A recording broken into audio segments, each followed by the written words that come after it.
પ્રકરણ 10 10મો અને 100મો ભાગ. પ્રસ્તાવના. આપણે ઉપયોગમાં લીધેલી સૌથી નાની પેન્સિલની લંબાઈ કેટલી છે?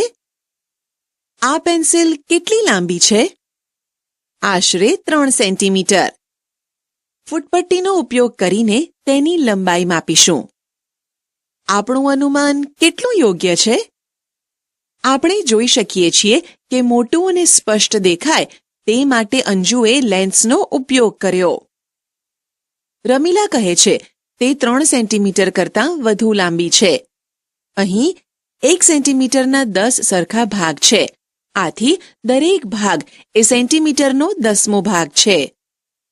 1 સેન્ટીમીટરનો 10મો ભાગ બરાબર 1 મિલીમીટર કહે છે.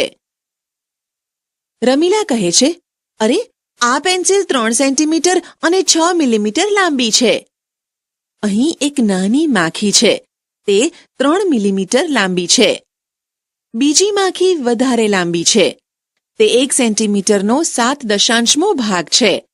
તે 1 સેન્ટીમીટરનો 7.મો ભાગ અથવા 7 મિલીમીટર જેટલી લાંબી છે. 1 સેન્ટીમીટર બરાબર 10 મિલીમીટર થાય. તેથી આપણે સેન્ટીમીટરના 10મા ભાગને 0.1 સેન્ટીમીટર કહીશું. સેન્ટીમીટરનો 10મો ભાગ બરાબર 0.1 સેન્ટીમીટર. તેને 0.1 સેન્ટીમીટર આ રીતે પણ વંચાય. આથી 1 મિલીમીટર બરાબર 0.1 સેન્ટીમીટર જેટલું છે. આ પેન્સિલની લંબાઈ કેટલી છે? 6 મિલીમીટર. સેન્ટીમીટરમાં તેની લંબાઈ કેટલી છે? 0.6 સેન્ટીમીટર. દેડકાં. તમે દેડકાં જોયા છે? ક્યાં?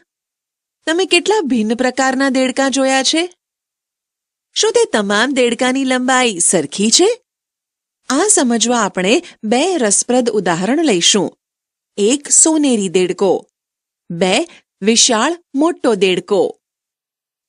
સોનેરી દેડકો. આ પ્રકારના દેડકાં વિશ્વમાં સૌથી ઓછી લંબાઈના હોય છે. તેમની લંબાઈ માત્ર 0.9 સેન્ટીમીટર જેટલી જ હોય છે. અનુમાન કરીએ કે આવા કેટલા દેડકાં તમારી નાનકડી આંગળી પર બેસી શકે? આશરે 6 દેડકાં આવી શકે. ચાલો માપીને ખાતરી કરીએ. આપણી નાનકડી આંગળી 4 સેન્ટીમીટરની છે. તો 0.9 સેન્ટીમીટરનો એક દેડકો એટલે 0.9 ને 6 વડે ગુણતા 0.9 ગુણ્યા 6 બરાબર 5.4 સેન્ટીમીટર મળે. પરંતુ આપણી નાનકડી આંગળી 4 સેન્ટીમીટરની છે. તેથી આપણું અનુમાન ખોટું છે. આપણી આંગળી પર માત્ર 4 દેડકાં બેસી શકે. વિશાળ મોટો દેડકો. દેડકાની તમામ જાતિઓમાં આ સૌથી લાંબો દેડકો છે. તેની લંબાઈ આશરે 30.5 સેન્ટીમીટર જેટલી હોય છે. 0.9 સેન્ટીમીટર એટલે કેટલા? 9 મિલીમીટર જેટલું છે, જેને આપણે 1 સેન્ટીમીટરના 10 ભાગમાંથી 9 ભાગ જેટલું કહી શકીએ. બરાબર ને? આથી 30.5 સેન્ટીમીટર એટલે 30 સેન્ટીમીટર અને 5 મિલીમીટર જેટલું છે. આશરે કેટલા મોટા દેડકા 1 મીટરની ફૂટપટ્ટી પર ગોઠવી શકાય? 1 મીટર બરાબર 10 સેન્ટીમીટર થાય. જો 100 ને 30 વડે ભાગીએ તો ભાગફળ 3 અને શેષ 10 મળે. અહીં દેડકાની લંબાઈ 30 સેન્ટીમીટર અને 5 મિલીમીટર છે. આશરે 3 મોટા દેડકાં 1 મીટરની ફૂટપટ્ટી પર ગોઠવી શકાય. જો તેઓને એક હરોળમાં ગોઠવવામાં આવે તો કેટલા નાના દેડકાં 1 મીટરની જગ્યા રોકે? અહીં 1 મીટર બરાબર 100 સેન્ટીમીટર. આપણે જાણીએ છીએ કે 1 સેન્ટીમીટર બરાબર 10 મિલીમીટર. તેથી 100 સેન્ટીમીટર બરાબર 1000 મિલીમીટર થાય. હવે જો નાના દેડકાની લંબાઈ 9 મિલીમીટર હોય તો 1000 ને 9 વડે ભાગતા ભાગફળ 111 અને શેષ 1 વધે. તેથી કહી શકાય કે 1 મીટરમાં 111 નાના દેડકાં ગોઠવી શકાય. મહાવરો. 1. ખિલ્લીની લંબાઈ 2 સેન્ટીમીટર અને 9 મિલીમીટર અથવા 2.9 સેન્ટીમીટર છે. 2. આ ભીંડાની લંબાઈ 8 સેન્ટીમીટર અને 3 મિલીમીટર છે, જેને આપણે 8.3 સેન્ટીમીટર પણ લખી શકીએ. 3. અહીં ફૂટપટ્ટીનો ઉપયોગ કરીને મીણબત્તી 1 તથા મીણબત્તી 3ની લંબાઈ વચ્ચેનો તફાવત શોધો. અહીં 3 મીણબત્તી જુદી જુદી લંબાઈની આપેલ છે. સૌ પ્રથમ મીણબત્તી 1ની લંબાઈ માપીએ. તે 2 સેન્ટીમીટર અને 9 મિલીમીટર છે અને મીણબત્તી 1ની જ્યોત માપીએ તો 1 સેન્ટીમીટર અને 3 મિલીમીટર એટલે કે 1.3 સેન્ટીમીટર છે. તેવી રીતે મીણબત્તી 2ની લંબાઈ 4 સેન્ટીમીટર અને 9 મિલીમીટર છે. મીણબત્તી 2ની જ્યોતની લંબાઈ 1 સેન્ટીમીટર અને 7 મિલીમીટર એટલે કે 1.7 સેન્ટીમીટર છે. તેવી રીતે મીણબત્તી 3ની લંબાઈ 6 સેન્ટીમીટર અને જ્યોતની લંબાઈ 1.5 સેન્ટીમીટર છે. મીણબત્તી 3 અને 1નો તફાવત શોધવા માટે મીણબત્તી 3ની લંબાઈમાંથી મીણબત્તી 1ની લંબાઈ બાદ કરીશું. મીણબત્તી 1ની લંબાઈ બરાબર 2.9 સેન્ટીમીટર વત્તા 1.3 સેન્ટીમીટર બરાબર 4.2 સેન્ટીમીટર. મીણબત્તી 3ની લંબાઈ બરાબર 6 સેન્ટીમીટર વત્તા 1.5 સેન્ટીમીટર બરાબર 7.5 સેન્ટીમીટર. તેથી તફાવત બરાબર 7.5 સેન્ટીમીટર બાદ 4.2 સેન્ટીમીટર બરાબર 3.3 સેન્ટીમીટર. આમ મીણબત્તી 1 અને 3ની લંબાઈ વચ્ચેનો તફાવત 3.3 સેન્ટીમીટર થાય. અંદાજ લગાવો અને રંગ પૂરો. સૌપ્રથમ અહીં આપેલા સળિયાઓને માપ્યા વગર તેને બતાવેલ રંગ વડે રંગો પછી ચકાસો. સળિયાની લંબાઈ 1 સેન્ટીમીટર કરતાં ઓછી હોય તેમાં લાલ રંગ કરો. અહીં 1 સેન્ટીમીટર લંબાઈથી ઓછી હોય તેવા 4 સળિયા છે, જેમાં લાલ રંગ કરીશું. સળિયાની લંબાઈ 1 સેન્ટીમીટર અને 2 સેન્ટીમીટરની વચ્ચે હોય તેવા સળિયા 6 છે, જેમાં વાદળી રંગ કરીશું. સળિયાની લંબાઈ 2 સેન્ટીમીટર અને 3 સેન્ટીમીટરની વચ્ચે હોય તેવા 5 સળિયા છે, જેમાં લીલો રંગ કરીશું. સળિયાની લંબાઈ 3 સેન્ટીમીટર અને 4 સેન્ટીમીટરની વચ્ચે હોય તેવા 4 સળિયા છે, જેમાં નારંગી રંગ કરીશું. સ્વપ્રયત્ન. અંદાજ લગાવો, ચિત્ર બનાવો અને માપો. આપણી આંખો ભ્રમિત થઈ શકે? કઈ રેખા વધુ લાંબી છે? એ કે બી અંદાજે જોતા રેખા એ રેખા બી કરતા લાંબી છે. બંને રેખાને ફૂટપટ્ટીથી માપતા તેનું માપ આ પ્રમાણે મળે છે. રેખા એનું માપ બરાબર 4.6 સેન્ટીમીટર. રેખા બીનું માપ બરાબર 4.6 સેન્ટીમીટર. આમ અહીં આપણો અંદાજ ખોટો છે. બીજી 2 રેખાઓ સી અને ડી આપેલી છે, પરંતુ અહીં આપેલ 2 રેખાઓ એકબીજાને લંબ છે. તેથી કઈ રેખા વધુ લાંબી છે તે સ્પષ્ટ કહી શકાતું નથી.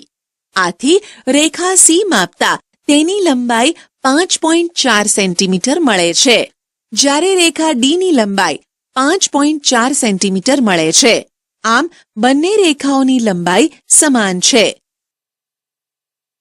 કોની પૂંછડી સૌથી લાંબી છે? કોની પૂંછડી સૌથી લાંબી છે તેનો અંદાજ લગાવીશું. અહીં ઉંદર, ગરોળી, બિલાડી, કૂતરો, વાંદરો અને ડુક્કર આપેલા છે. આ બધા પ્રાણીઓની પૂંછડીના અંદાજિત માપ અહીં આપેલા છે અને આપેલ ચિત્રમાં માપીએ તો તે આ પ્રમાણે મળે છે. આમ આપણો અંદાજ વધારે યોગ્ય જણાતો નથી. સૌથી લાંબી ચલણી નોટ. 100 રૂપિયાની ચલણી નોટની લંબાઈ કેટલી હશે? અંદાજે 16 સેન્ટીમીટર હશે. હવે તેને માપપટ્ટીથી માપતા તે 15.7 સેન્ટીમીટર લાંબી છે. તેથી આપણો અંદાજ ખોટો છે. સ્વપ્રયત્ન. આવી ઘણી બધી વસ્તુઓની લંબાઈ તથા પહોળાઈ વિશે અંદાજ લગાવો. તે માપો અને તમારા અનુમાન તથા માપ વચ્ચેનો તફાવત શોધો. તમારું અનુમાન સેન્ટીમીટરમાં, લંબાઈ, પહોળાઈ. તમે લીધેલું માપ સેન્ટીમીટરમાં. લંબાઈ, પહોળાઈ. માપ: 100 રૂપિયાની નોટ, 10 રૂપિયાની નોટ, 20 રૂપિયાની નોટ, 5 રૂપિયાની નોટ. પોસ્ટકાર્ડ. ગણિત પાઠ્યપુસ્તક. બજારમાં. અહીં કેટલીક વસ્તુઓની કિંમત આપેલી છે. અહીં એક નાની ઘડિયાળની કિંમત 567.25 રૂપિયા છે. એક કેળાની કિંમત 2.5 રૂપિયા છે. એક સાબુની કિંમત 8.75 રૂપિયા છે. એક પાકીટની કિંમત 120.50 રૂપિયા છે. એક દિવાસળીની પેટીની કિંમત 0.50 રૂપિયા છે. એક પેનની કિંમત 6.50 રૂપિયા છે. સ્લીપરની જોડની કિંમત 32.99 રૂપિયા છે. મનીષા કહે છે, આ અનોખી કિંમત જુઓ, 32 રૂપિયા અને 99 પૈસા. પરંતુ જો આપણે તેઓને રૂપિયા 33 આપીએ તો તેઓ આપણને 1 પૈસો પાછો નહીં આપે. મનીષાની મમ્મી કહે છે, આ 1 પૈસો ઓછો બતાવીને આપણને માત્ર મૂરખ બનાવે છે. મનીષા કહે છે, 1 પૈસો એ રૂપિયા 1નો કેટલામો ભાગ છે? મનીષાની મમ્મી કહે છે, 1 પૈસો એ રૂપિયાનો 100મો ભાગ છે. ખરું ને? જેને રૂપિયા 0.01 લખી શકાય. તેથી આપણે 99 પૈસાને રૂપિયા 0.99 લખી શકીએ. એક દિવાસળીની પેટીની કિંમત કેટલા પૈસા છે? 50 પૈસા. 2.5 રૂપિયામાં કેટલી દિવાસળીની પેટીઓ ખરીદી શકાય? એક દિવાસળીની પેટીની કિંમત 0.50 રૂપિયા છે. તો 2.5 રૂપિયામાં કેટલી દિવાસળીઓની પેટીઓ ખરીદી શકાય તે શોધવા માટે 2.5 ને 0.50 વડે ભાગતા 5 મળે છે. એટલે કે રૂપિયા 2.5માં રૂપિયા 0.50 વાળી 5 દિવાસળીની પેટી ખરીદી શકાય. એક સાબુની કિંમત કેટલા રૂપિયા છે? 8.75 રૂપિયા. 4. અરુણ એક સાબુ ખરીદવા ઈચ્છે છે. તેની પાસે રૂપિયા 5નો એક સિક્કો, રૂપિયા 1ના 2 સિક્કા તથા 50 પૈસાના 4 સિક્કા છે. તેને કેટલા પૈસા પાછા મળશે? રૂપિયામાં દર્શાવો. અરુણ પાસે કુલ રૂપિયા 5 ગુણ્યા 1 વત્તા રૂપિયા 1 ગુણ્યા 2 વત્તા 50 પૈસા ગુણ્યા 4 તેઓનો સરવાળો કરતા બરાબર 5 વત્તા 2 વત્તા 2 બરાબર રૂપિયા 9 મળે. અરુણ પાસે 9 રૂપિયા છે અને એક સાબુની કિંમત 8.75 રૂપિયા છે. તેને કેટલા પૈસા પાછા મળશે તે શોધવા માટે 9 બાદ 8.75 બરાબર 0.25 રૂપિયા મળે. આમ તેને 25 પૈસા પાછા મળશે. એક કેળાની કિંમત 2.5 રૂપિયા છે. તો 1.5 ડઝન કેળાની કિંમત કેટલા રૂપિયા થાય? એક કેળાની કિંમત 2.5 રૂપિયા છે. આપણે જાણીએ છીએ કે 1 ડઝન એટલે 12 નંગ. 1 ડઝન બરાબર 12 નંગ. 1.5 ડઝન એટલે 1 ડઝન અને અડધો ડઝન. 12 નંગ વત્તા 6 નંગ બરાબર 18 થાય. હવે એક કેળાની કિંમત 2.5 રૂપિયા છે. તો 18 કેળાની કિંમત શોધવા માટે 2.5 ગુણ્યા 18 બરાબર 45 મળે. 1.5 ડઝન કેળાની કિંમત રૂપિયા 45 થાય. કાનનની મમ્મી કહે છે, કાનન, લે આ 60 રૂપિયા અને 1.5 ડઝન કેળા લઈ આવ. જે પૈસા વધે તેમાંથી તું પેન પણ લઈ શકે છે. કાનન કેટલી પેન ખરીદી શકે? તેની પાસે કેટલા રૂપિયા વધશે? કાનનની જોડે 60 રૂપિયા છે.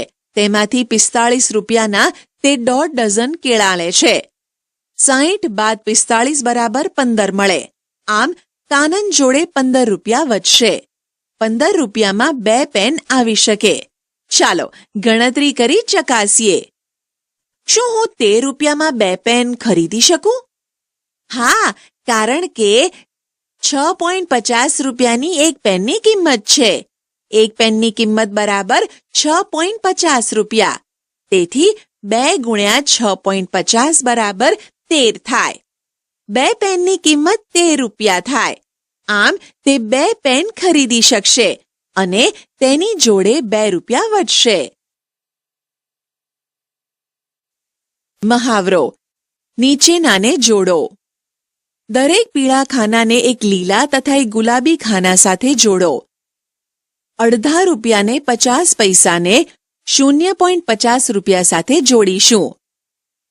1/10 રૂપિયાને 10 પૈસાને 0.10 રૂપિયા સાથે જોડીશું. 5/100 રૂપિયાને 5 પૈસાને 0.05 રૂપિયા સાથે જોડીશું.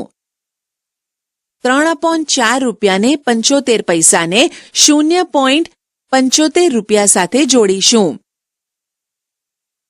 99/100 રૂપિયાને 99 પૈસાને 0.99 રૂપિયા સાથે જોડીશું. 1/4 રૂપિયાને 25 પૈસાને 0.25 રૂપિયા સાથે જોડીશું. રંગબેરંગી ડિઝાઇન. અહીં એક કાગળને 10 સમાન ભાગમાં વિભાજિત કરીને તે દરેક ભાગને અલગ અલગ રંગ દ્વારા દર્શાવવામાં આવ્યું છે. આ કાગળનો કેટલો ભાગ વાદળી રંગનો છે? એક ભાગ વાદળી રંગનો છે, જેને 1/10 એમ લખાય. આ કાગળનો 0.1મો ભાગ વાદળી પટ્ટીનો છે. આ કાગળનો કેટલો ભાગ લીલા રંગનો છે? 3 ભાગ લીલા રંગના છે, જેને 3/10 એમ લખાય. કયો રંગ આ કાગળનો 0.2 જેટલો ભાગ ઢાંકે છે? 0.2 એટલે 2/10, એટલે કે 10 ભાગમાંથી 2 ભાગ. અહીં આકૃતિમાં પીળા રંગના 2 ભાગ છે, તેથી પીળો રંગ આ કાગળનો 0.2 ભાગ ઢાંકશે. હવે આ બીજો કાગળ જુઓ.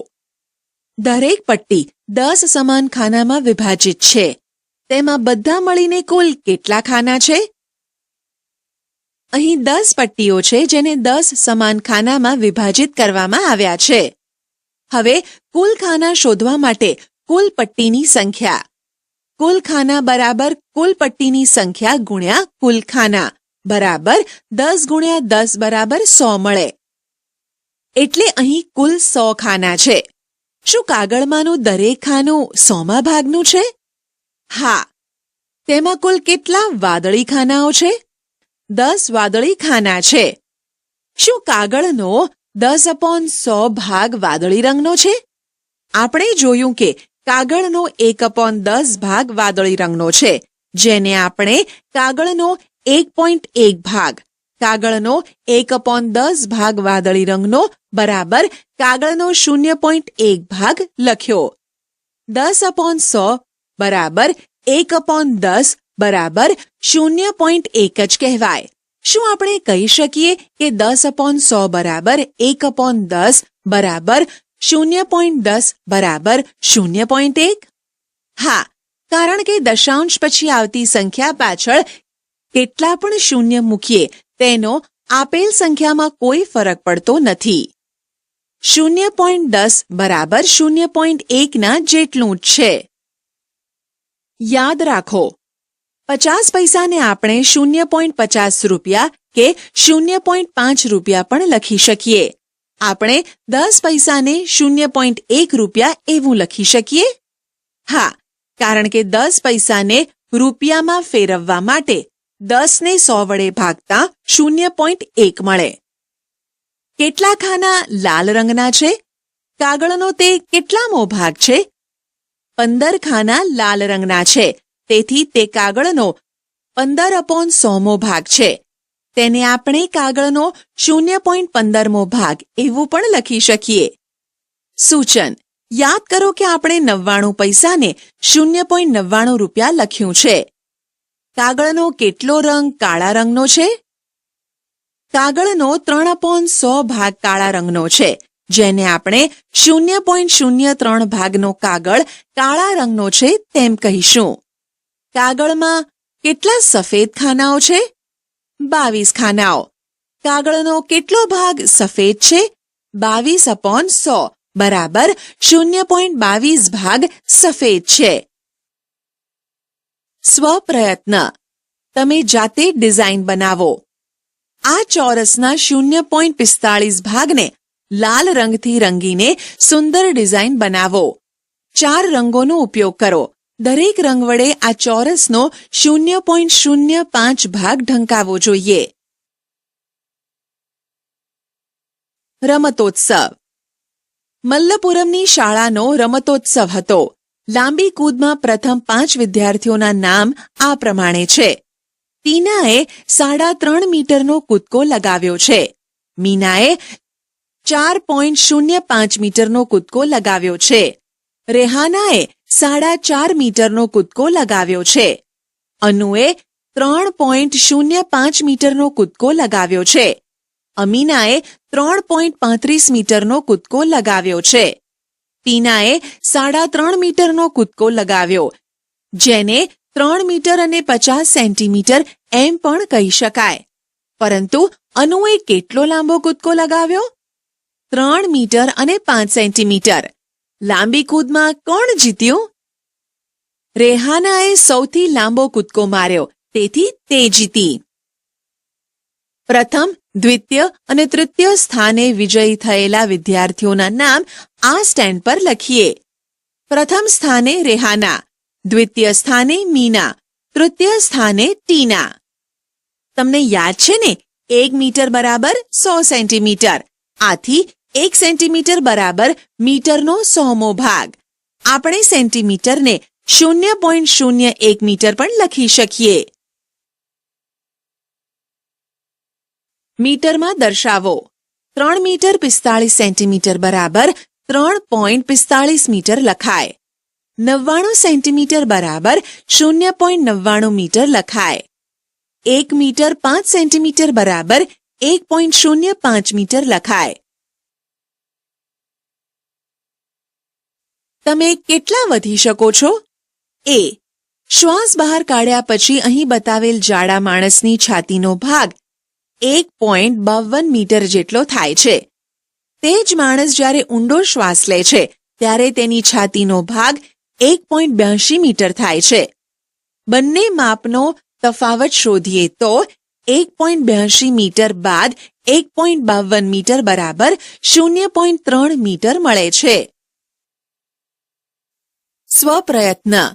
તમારા પોતાના માટે આ ક્રિયા કરો અને તફાવત માપો. બી. અહીં દિનેશની ઊંચાઈ 2 મીટરની ઊંચાઈ સુધી પહોંચવા માટે વધુ 45 સેન્ટીમીટર વધવાની જરૂર છે. દિનેશની ઊંચાઈ મીટરમાં કેટલી છે? આપણે જાણીએ છીએ કે 1 મીટર બરાબર 100 સેન્ટીમીટર, તો 2 મીટર બરાબર 200 સેન્ટીમીટર. હવે દિનેશની ઊંચાઈ 2 મીટરમાં 45 સેન્ટીમીટર ઓછી છે, તો 200 બાદ 45 સેન્ટીમીટર બરાબર 155 સેન્ટીમીટર મળે. 1 મીટર બરાબર 100 સેન્ટીમીટર હોવાથી 155 ભાગ્યા 100 બરાબર 1.55 મીટર મળે, જે દર્શાવે છે કે દિનેશની ઊંચાઈ 1 મીટર 55 સેન્ટીમીટર છે. મહાવરો. 1. વિવિધ દેશોનું ચલણી નાણું. શું તમે અન્ય દેશમાં વપરાતી ચલણી નોટો કે સિક્કા જોયા છે? શિવમ, બેંક પાસે જ્યારે આપણે અન્ય દેશોનું નાણું બદલાવીએ તો આપણને કેટલા ભારતીય રૂપિયા મળી શકે? તે માટેનું કોષ્ટક આપેલું છે, તે ધ્યાનથી જુઓ. કોરિયાનું નાણું વોન છે, જે 1 કોરિયન વોન બરાબર 0.06 ભારતીય રૂપિયા થાય. શ્રીલંકાનું નાણું રૂપિયો છે, જે શ્રીલંકન રૂપિયો બરાબર 0.43 ભારતીય રૂપિયા થાય. નેપાળનું નાણું રૂપિયો છે, 1 નેપાળી રૂપિયો બરાબર 0.62 ભારતીય રૂપિયા થાય. હોંગકોંગનું નાણું ડોલર છે, 1 હોંગકોંગ ડોલર બરાબર 8.40 ભારતીય રૂપિયા થાય. ચીનનું નાણું યુઆન છે, 1 યુઆન બરાબર 9.83 ભારતીય રૂપિયા થાય. યુએઈનું નાણું દિરહામ છે, 1 દિરહામ બરાબર 17.79 ભારતીય રૂપિયા થાય. યુએસએનું નાણું ડોલર છે, 1 ડોલર બરાબર 65.29 ભારતીય રૂપિયા થાય. જર્મનીનું નાણું યુરો છે, 1 યુરો બરાબર 76.83 ભારતીય રૂપિયા થાય. ઇંગ્લેન્ડનું નાણું પાઉન્ડ છે, 1 પાઉન્ડ બરાબર 86.63 ભારતીય રૂપિયા થાય. આ ભાવ 4/10/2017 રોજના છે. કયા દેશનું ચલણી નાણું ભારતીય રૂપિયામાં સૌથી વધારે કિંમત દર્શાવે છે? ઇંગ્લેન્ડ દેશનું ચલણી નાણું ભારતીય રૂપિયામાં સૌથી વધારે કિંમત દર્શાવે છે. મિથુનના કાકા અમેરિકામાં રહે છે. તે મિથુનને ભેટ તરીકે $10 મોકલે છે. મિથુન શાળાના પ્રવાસ માટે $350 વાપરે છે. તો તેની પાસે કેટલા રૂપિયા વધશે? $1 ના 65.29 ભારતીય રૂપિયા મળે છે. $1 બરાબર 65.29 રૂપિયા થાય. તે $10 કેટલા રૂપિયા થાય તે શોધવા 10 ગુણ્યા 65.29 બરાબર 652.9 રૂપિયા મળે. મિથુન શાળા પ્રવાસ માટે $350 વાપરે છે. તો તેની પાસે કેટલા રૂપિયા વધશે તે શોધવા માટે 652.9 બાદ 350 બરાબર 302.9 રૂપિયા મળે. આમ તેની પાસે 302.9 રૂપિયા વધશે. માજીદના પિતાજી સાઉદી અરેબિયામાં કામ કરે છે. તેમને પગાર પેટે 1000 સાઉદી દિરહામ મળે છે. અરુણના પિતાજી શ્રીલંકામાં કામ કરે છે અને પગાર પેટે 2000 શ્રીલંકન રૂપિયા મેળવે છે. તો પગાર પેટે ભારતીય ચલણ મુજબ કોને વધારે પૈસા મળે? માજીદના પિતાજીનો પગાર બરાબર 1000 સાઉદી દિરહામ મળે છે. 1 દિરહામની કિંમત બરાબર 17.79 રૂપિયા. 1000 ગુણ્યા 17.79 બરાબર 17,790 રૂપિયા મળે. અરુણના પિતાજીનો પગાર બરાબર 2000 શ્રીલંકન રૂપિયા મેળવે છે. 1 શ્રીલંકન રૂપિયાના 0.43 ભારતીય રૂપિયા થાય. 2000 ગુણ્યા 0.43 એટલે કે 2000 ગુણ્યા 43 પૈસા બરાબર 86,000 પૈસા મળે, જેને રૂપિયામાં ફેરવતા 860 રૂપિયા થાય. માજીદના પપ્પાને અરુણના પપ્પા કરતાં વધુ રૂપિયા મળે છે. લીનાના કાકી લીના માટે ચીનથી એક ભેટ લાવે છે, જેની કિંમત 30 યુઆન છે.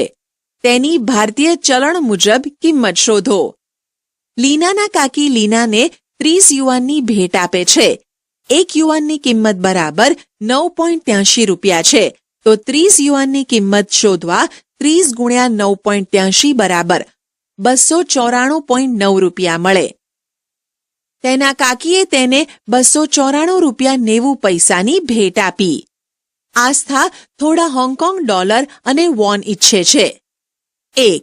તેને 4 રૂપિયાના બદલામાં કેટલા વોન મળી શકે? 400 રૂપિયાના બદલામાં કેટલા મળે? અહીં 1 વોનની કિંમત બરાબર 0.06 રૂપિયા છે. 0.06 રૂપિયાનો બરાબર 1 વોન. 4 રૂપિયામાં કેટલા વોન મળે તે શોધવા માટે 4 ભાગ્યા 0.06 બરાબર 66.67 વોન મળે. આમ રૂપિયા 4માં 66.67 વોન મળે. તો 400 રૂપિયામાં તેને કેટલા વોન મળશે તે શોધવા માટે આપણે આ પ્રમાણે કરીશું. 4 રૂપિયા બરાબર 66.67 વોન. આથી 400 રૂપિયા બરાબર 4 રૂપિયા ગુણ્યા 100 રૂપિયા બરાબર 66.67 ગુણ્યા 100 વોન બરાબર 6,667 વોન, જે આશરે 6,667 વોન થશે. 2. તેને 508 રૂપિયાના બદલામાં કેટલા હોંગકોંગ ડોલર મળે? 1 હોંગકોંગ ડોલર બરાબર 8.40 રૂપિયા. 8.40 રૂપિયાનો 1 હોંગકોંગ ડોલર તો 508 રૂપિયાના કેટલા તે શોધવા માટે 508 ભાગ્યા 8.40 બરાબર 60.47 મળે, એટલે કે 60.47 હોંગકોંગ ડોલર. ઉદાહરણ: કિરણ 200 રૂપિયા લઈને ખરીદી માટે ગયો. આ બિલ જુઓ. દુકાનદાર દર્શાવેલ કિંમતમાં યોગ્ય જગ્યાએ દશાંશ ચિહ્ન મૂકવાનું ભૂલી ગયો. યોગ્ય જગ્યાએ દશાંશ ચિહ્ન મૂકો અને બિલની કુલ રકમ શોધો. સાબુ 1 નંગના 1,250 રૂપિયા. લીલા ચણા 1 કિલોગ્રામના 5,025 રૂપિયા. ચા 250 ગ્રામના 2,725 રૂપિયા. કોપરેલ 1 લીટરના 6,000 રૂપિયા. ઉકેલ: એક નંગ સાબુની કિંમત આશરે 12 રૂપિયાથી 13 રૂપિયા હોય, તેથી અહીં 12 પછી દશાંશ ચિહ્ન મૂકીશું, એટલે 12.50 રૂપિયા થશે. લીલા ચણાનો ભાવ આશરે 50 રૂપિયાથી 60 રૂપિયાની વચ્ચે હશે, તેથી 50 પછી દશાંશ ચિહ્ન મૂકીશું, એટલે 50.25 રૂપિયા થશે. ચા 250 ગ્રામની કિંમત 27 રૂપિયાથી 29 રૂપિયા હશે, તેથી 27 પછી દશાંશ મૂકીશું, એટલે 27.25 રૂપિયા થશે. કોપરેલના 1 લીટરનો ભાવ 60 રૂપિયાથી 70 રૂપિયા હશે, તેથી 60 પછી દશાંશ ચિહ્ન મૂકીશું, એટલે 60 રૂપિયા થશે.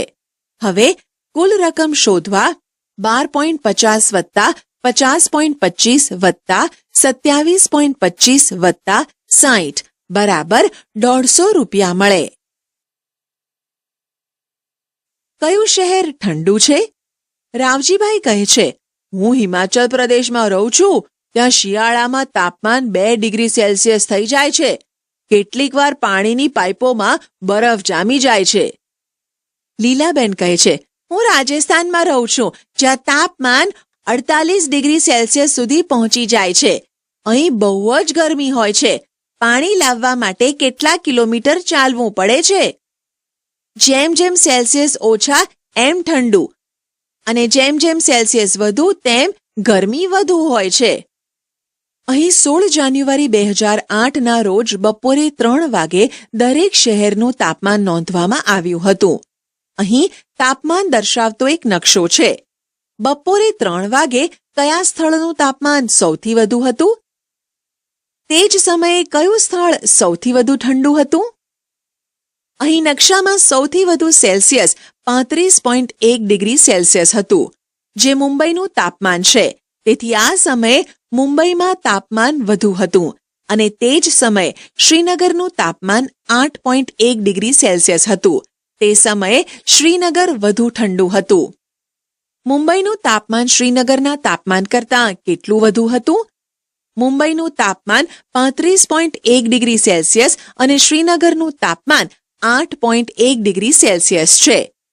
કેટલું વધુ હશે તે શોધવા 35.1 બાદ 8.01 બરાબર 27 મળે છે. તિરુવનંતપુરમમાં તાપમાન 40 ડિગ્રી સેલ્સિયસ સુધી પહોંચે તે માટે તાપમાનમાં કેટલા ડિગ્રીનો વધારો જરૂરી છે? તિરુવનંતપુરમનું તાપમાન 33.5 ડિગ્રી સેલ્સિયસ છે. તે 40 ડિગ્રી સેલ્સિયસ સુધી પહોંચે તે માટે તાપમાનમાં 40 ડિગ્રી સેલ્સિયસ બાદ 33.5 ડિગ્રી સેલ્સિયસ બરાબર 6.5 ડિગ્રી સેલ્સિયસનો વધારો જરૂરી છે. ચેન્નાઈ કરતાં કોલકાતાનું તાપમાન કેટલું ઓછું હતું?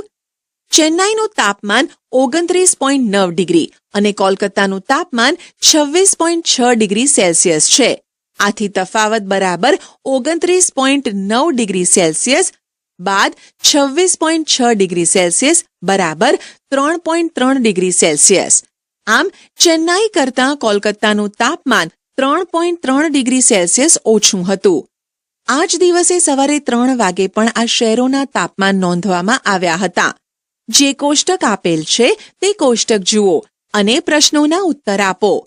સવારે 3 વાગે કયા સ્થળનું તાપમાન સૌથી ઓછું હતું? કલ્પના કરો કે તમે ત્યાં છો અને તમે કેવું અનુભવો છો તેનું વર્ણન કરો. સવારે 3 વાગે શ્રીનગરનું તાપમાન સૌથી ઓછું હતું. ત્યાં ઠંડી વધારે હશે. ચેન્નાઈમાં સવારે 3 વાગે તથા બપોરે 3 વાગે માપેલ તાપમાન વચ્ચે કેટલો તફાવત હતો? ભોપાલમાં કેટલો? ચેન્નાઈમાં સવારે 3 વાગે માપેલ તાપમાન 21.1 ડિગ્રી સેલ્સિયસ અને બપોરે 3 વાગે 29.9 ડિગ્રી સેલ્સિયસ છે. બંને વચ્ચે તફાવત શોધો.